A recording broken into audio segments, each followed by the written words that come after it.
Hey everyone, this is the Villains Man, and I'm JVD bringing you another comic book review over Venom Dark Origin. This is a 5-part mini-series, and if you keep track of legacy numbering, which I suggest you do because that's the best way to place anything in your comic book boxes, for Venom, this would be issue 79 through 83. If you've ever read Amazing Spider-Man number 300, which I've done a review for Spider-Man versus Venom, where that places in, this kind of takes place before this and really goes into some detail with number 300 and changes some things around, which I'll get into when I talk about some spoilers. But you're kind of getting a quick run through of Eddie Brock's origin from his childhood years to his teenage years up until his college years to his firing at the Daily Globe with the Senator fiasco, all the way up until he gets a symbiote. It's pretty good. It's a very, very quick read. I probably read all of this in maybe 15 minutes, maybe 20, all 5 issues, so flies by real fast. Especially if you're wanting to really get into know the character of Eddie Brock. Like I said, it really kind of gives you a very quick, in-depth point of view of why he is the way he is before he becomes Venom. Now, with that being said, I'll kind of dive into some spoilers. But you learn that Eddie Brock's mother died during childbirth with him. And his sister really lets him know that it's their fault that his mother's dead due to the fact that some of the responsibilities that he has. His dad tends to ignore him when he's trying to get his dad's attention, because you can tell as a child he really feels that it's his fault that his mother's not there. And anytime he tries to do something for his dad to try to get his attention, to try to make him proud of him, his dad just kind of always, not so much complete flat out ignores him, but acknowledges it, but doesn't seem to care. And this lets Eddie, I wouldn't say lash out, but do his best to try to grab other people's attention. For instance, there's a girl named Heidi when he's a kid, and this is how the book starts, that her cat's missing, and young Eddie has a long sleeve shirt on for church to cover up the scratches where he has kidnapped the cat. And before returning the cat to kind of get her attention as a child, you are under the impression by, as he has his hands in the box of the cat, that he's choking it. So he does have some violent tendencies. And this tends to play out as we watch him get older, and as he's trying to get this girl's attention who's lost her necklace, which he has stolen and then given to her at a later time. So basically he can get her attention, and when she doesn't want it and he ignores her, he grabs her by the arm. And it's not really, you kind of feel that maybe it's not intentionally, but it is due to his background as a child.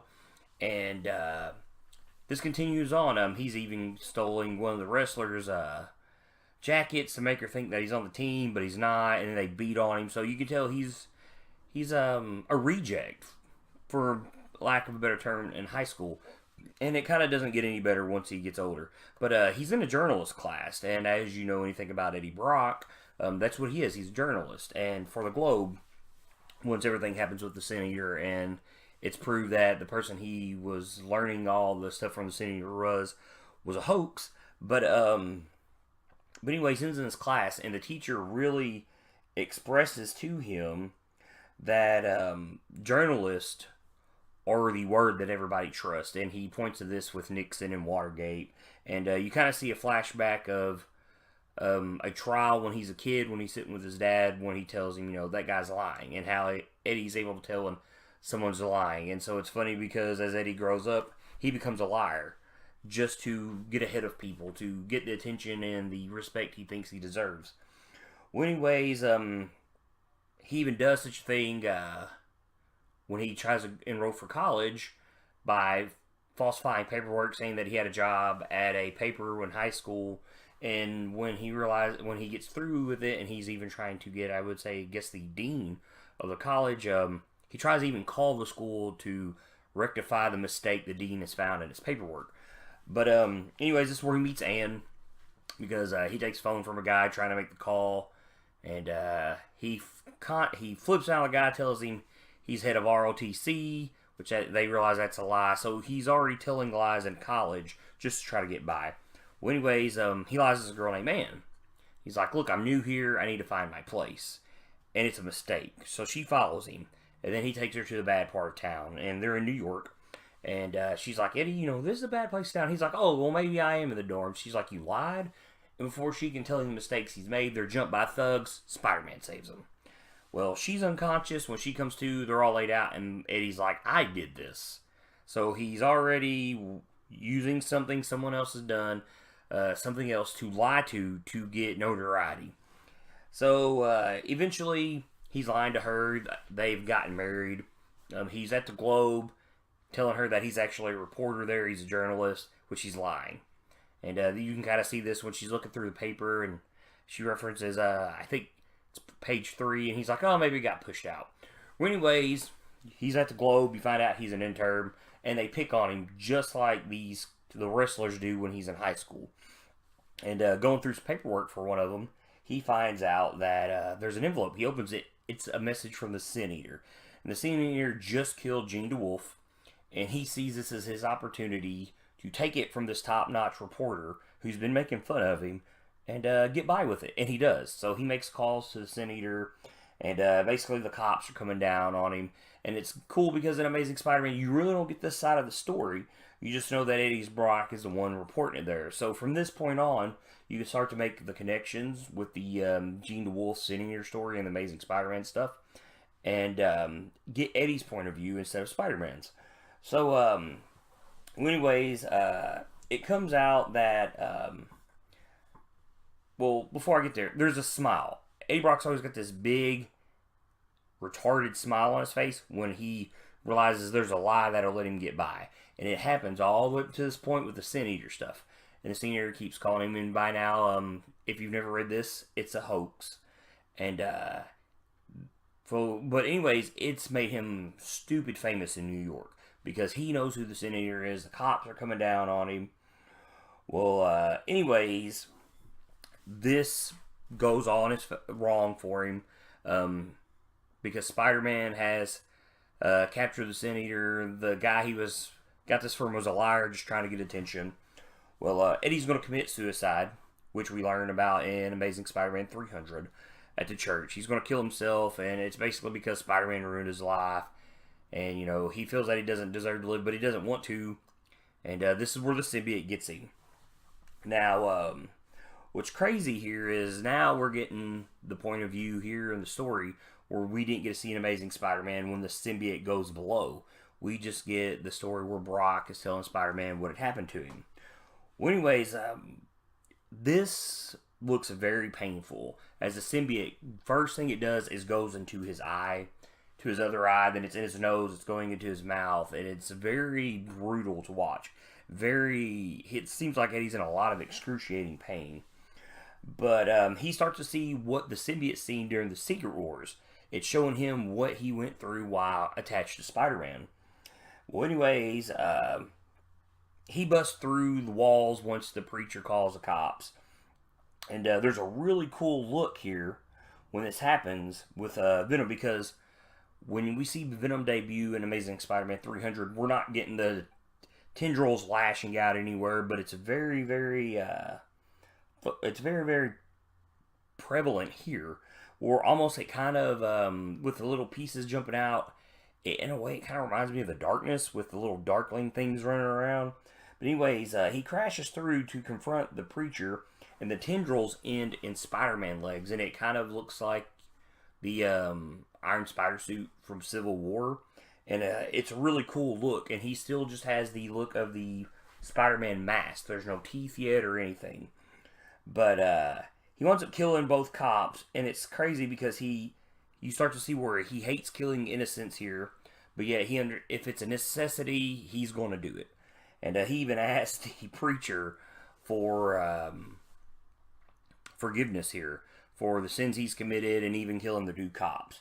Well, so we're getting to the point where he's going through his divorce here with Anne, and you get a new cool ability with the symbiote, very useful, much like the the ability to go through clothing because he uses it. It turns into a straight razor and it shaves him because he's freaking out because he's kind of homeless. Well, anyways, afterwards, this is where you kind of see the teeth form for the first time as he's really asking the symbiote who he wants to know who Spider-Man is. Because he realizes the suit must know, and he wants to exact his revenge on Spider-Man, much like the suit does. And you get to laugh as you get the Spider-Man mask that turns into the big human teeth, and then the crazy, sharp fang teeth that Venom's known for. So there's a really cool transformation there before this book ends. Where anyways, you get a flashback from Web of Spider-Man where Eddie pushes him in front of the train, and you don't know at that time that it's Eddie Brock, but you get to see it here. And then this book goes into real good detail where the end of 298 picks up where he torments and MJ, and it really goes into depth here. And it's really neat because you really don't get that at the end of 299, and the beginning of 300. But it goes into real good depth here about how he is jealous that Pete's got the life he thought he deserved. You know, the woman, the apartment, the money. Well, anyways, so he gets to fight with Peter, and he winds up putting him in the bells. And this fight is almost as brutal. Not, I would say it's almost as brutal as 300, but it's a really good fight. And when he is webbed up, him in the bells, where Peter realizes in the book, the symbiote tells Eddie that, you know, you're really that he's being stretched thin by using all the webbing. So there's a point of view there that you didn't get in 300 that you're getting here. But they kind of dropped the priest gimmick that's in 300 where Eddie has a suit look like it's a Catholic priest outfit. And anyways, the fight goes on. It's probably longer here in issue 5 than it is in issue 300 of Amazing Spider-Man. And then they change the ending where Peter makes him literally run the symbiote out of webbing as he's falling and actually shoots a web line to save Eddie from being knocked out on the concrete. So there's a big difference here at the end. And then they kind of wrap the thing up real fast as he's taken to the Baxter building by the Fantastic Four so the symbiote can be studied. So there's a lot of good stuff here. Like I said, you really learn the history of Eddie Brock, how he was as a kid, and how he's made his way through life, through lying, much like he did with the whole, I should say that led to the senator thing. And then you also learn, and it kind of comes back on him, that it's best to live in a lie because it's easier. And by the end of the book, you're gathering that he realizes that the symbiote doesn't want him, but he's going to accept a lie from the symbiote that it does want him. And because living a lie is easier. So it's almost like this whole thing has turned back on him. And now he's the one being lied to and the one being used for the betterment of the symbiote. It's a really good story. Like I said, if I was you, I would try to read this hand in hand with 300. Just to kind of see how they pair up. Like I said, they pair really good. Like I said, towards the ending, there's some changes there. So you're not really sure what would be canon compared to 300 compared to this. But I don't really think it matters. But like I said, really good story. If you're wanting the origin of Eddie Brock, not the symbiote, you should read this book. But I'm JVD. This has been my review for Venom Dark Origin for the Villains Man. Keep reading, guys.